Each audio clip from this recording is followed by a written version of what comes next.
Good morning everyone. Well, this will be our last vlog for the challenge, and we thought we'd just finish off where we started, back here at the feeders. First of all, I'll just give you a real quick wrap up of the quarter. Up there at Bankery, we've just finished all our calf marking, and we're sitting at about 98% for all the cows that we preg tested in calf in September, so that's really great. We haven't weaned anything because the frosts have been quite late this year, so the country's holding on quite nicely. We thought we'd leave the weaners on the cows a little bit longer to try to get the most out of the cows as we can, and then pull them off in the next 2 to 3 weeks to try to give the cows some time to improve their body condition score. All the bulls have been pulled out in late March, and they're doing exceptionally well as well, so I think we're certainly seeing some benefits there of pulling our bulls out and looking after them in the harder times of the year.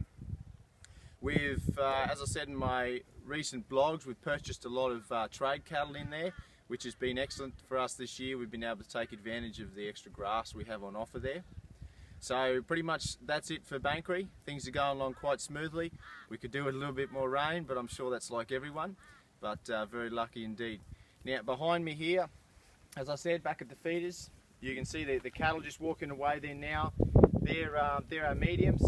They've just been drafted yesterday and brought in onto the feeder, so they'll be 6 weeks away from going into the feedlot.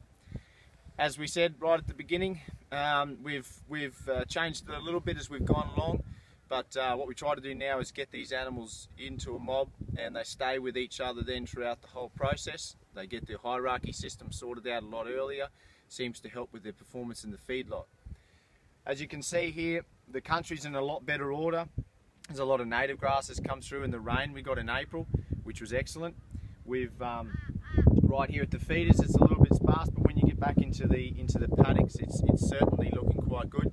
So now the goal and the challenge, I suppose, for us from this point forward is to get the most out of the grass we've got here before we get some bad frosts or we come into winter, well, into a harsh time of winter, I suppose. This year we're hoping we've got a lot more heavier cattle here this year rather than lighter cattle. So from now through to November, we'll slowly be destocking our country in accordance to the amount of cattle going to the feedlot every week.